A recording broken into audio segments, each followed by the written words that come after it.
3월 14일 화요일입니다. 마태복음 21장 1절로 11절입니다.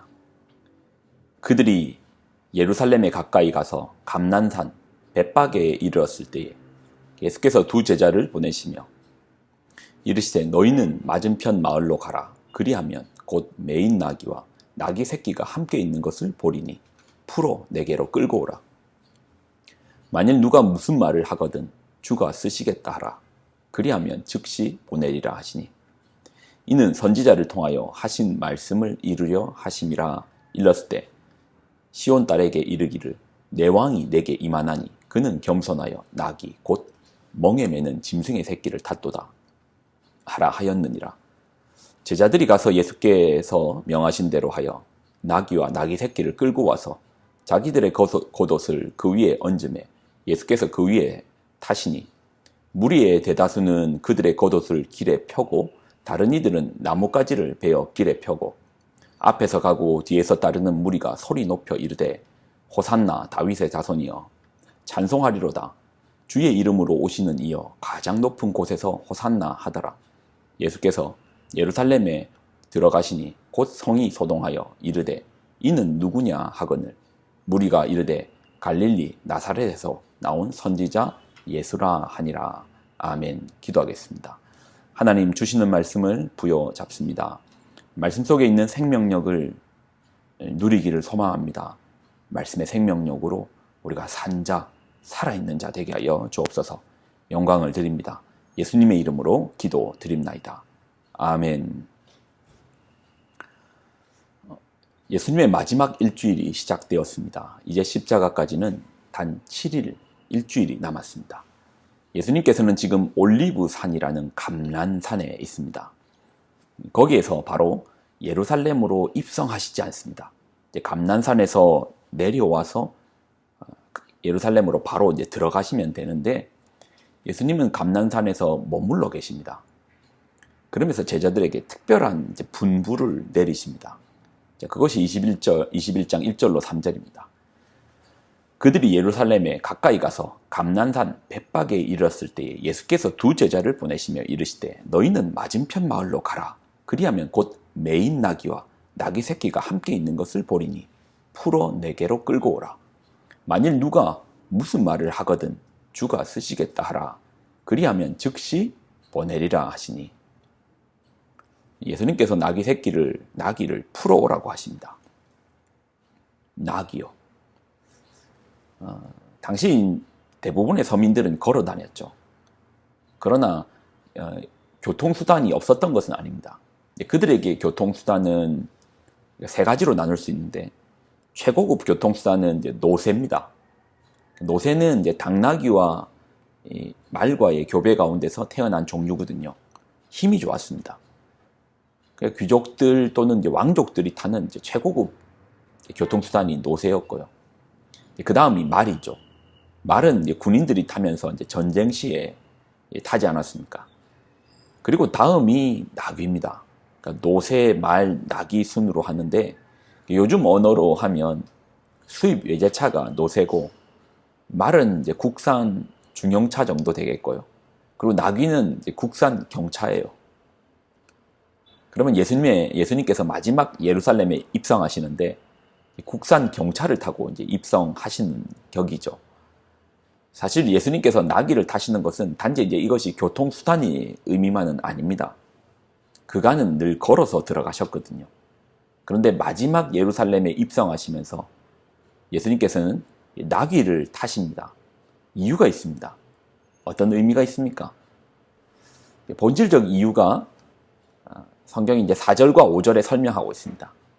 이는 선지자를 통하여 하신 말씀을 이루려 하심이라. 일렀으되 시온 딸에게 이르기를 내 왕이 내게 임하나니 그는 겸손하여 나귀 곧 멍에 매는 짐승의 새끼를 탔도다 하라 하였느니라. 그는 겸손하여 나귀 곧 멍에 매는 짐승의 새끼를 탔도다 하라 하였느니라. 선지자의 글을 응하기 위해셨다. 말씀을 이제 응하기 위해셨다. 여기서 이제 선지자는 스가랴거든요. 스가랴 9장 9절입니다. 시온에 따라 크게 기뻐할지어다. 예루살렘에 따라 즐거이 부를지어다. 보라, 내 왕이 내게 임하나니 그는 공의로우시며 구원을 베푸시며 겸손하여 나귀를 타시나니 나귀의 작은 것 곧 나귀 새끼니라. 스가랴 9장 9절의 말씀을 하는 겁니다. 당시에 사람들에게는 예수님을 향하여 질문이 있었습니다. 어떤 질문요? 그가 누구인가? 그가 혹시 메시아가 아닌가? 아니면 큰 선지자인가? 그가 메시아가 아닌가? 사람들은 질문이 있었습니다. 그들이 기다려왔던 다윗의 후손 메시아가 아닌가? 사람들은 저마다 그 질문에 있었고, 지금 예수님께서는 한 가지의 행동을 통해서 그 질문에 답을 하시는 겁니다. 보라, 내 왕이 내게 임하신다. 그는 공의로우시며 구원을 베푸시며 겸손하여 나귀 새끼를 타고 예루살렘에 임하시는 우리의 왕 메시아가 오고 있다. 그러니 예수님께서 나귀 새끼를 타고 예루살렘에 입성하심은 그 행동 자체가 메시지가 되는 거죠. 너희가 기다려왔던 왕이다. 메시아다. 그러니 사람들은 환호하고 외칩니다. 8절과 9절을 보십시오. 무리의 대다수는 그들의 겉옷을 길에다 펴고 다른 이들은 나뭇가지를 베어 길에 펴고 앞에서 가고 뒤에서 따르는 무리가 소리 높여 이르되 호산나 다윗의 자손이여 찬송하리로다.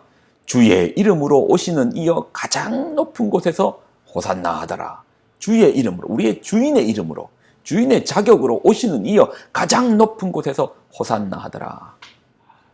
근데 그들이 이토록 소동하는 이유는, 이토록 외치는 이유는 스가랴 9장 9절을 넘어 스가랴 9장 10절을 기대하기 때문입니다. 9장 10절입니다.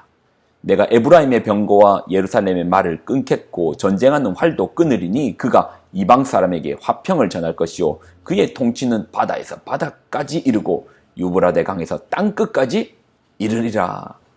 그러니 그들이 기대하는 것은 나귀 새끼를 타고 오는 그분의 통치가 바다에서 바다까지 이르고 유브라데 강에서 땅끝까지 이르는 그런 다윗의 영광을 재현하여 주실 왕으로 예수님을 바라보고 환호하는 것입니다. 그런데 이러한 군중들의 생각은 일주일이 지나기 전에 깨어집니다. 그들의 환호는 비난으로 저주로 바뀝니다. 그들이 생각하였던 스가랴 9장 9절과 10절이 아니기 때문입니다. 그들이 생각했던 이 나귀 새끼를 타고 지금 입성하시는 예수님은 다윗의 영광을 회복시켜 주실 줄 알았는데 저렇게 비참하게 십자가를 지시는 나약한 왕은 우리는 원치 않아. 그래서 그들의 환호가 비난으로 바뀌죠. 왜입니까? 그들이 바라봤던 예수님과 예수님께서 가시는 그 십자가의 길이 다르기 때문입니다. 어제의 말씀도 그렇고 오늘의 말씀도 그렇고 십자가를 가는 예수님의 그 여정 가운데 다른 두 시선을 봅니다. 우리가 원하는 길과 예수님께서 가시는 길이 다르다는 것이죠. 여러분은 어떠신가요? 주님이 가시는 그 길을 바라보고 있습니까? 내 마음에서 내가 생각하는 길, 내가 원하는 길,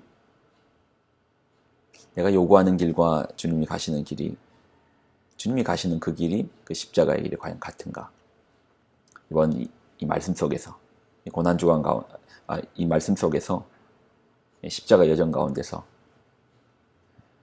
주님의 길과 우리의 마음이 같아지기를 소망하며 기도하기를 소망합니다. 기도하겠습니다. 하나님, 우리에게 주시는 말씀을 부여잡습니다.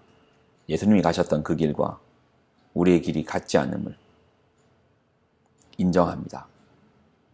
주님, 이러한 연약한 우리의 걸음을, 우리의 마음을, 우리의 생각을 주장하여 주사 주님이 가셨던 그 길에 우리의 마음도 우리의 걸음도 뒤따르게 하여 주옵소서. 영광을 드립니다. 예수님의 이름으로 기도드립나이다. 아멘.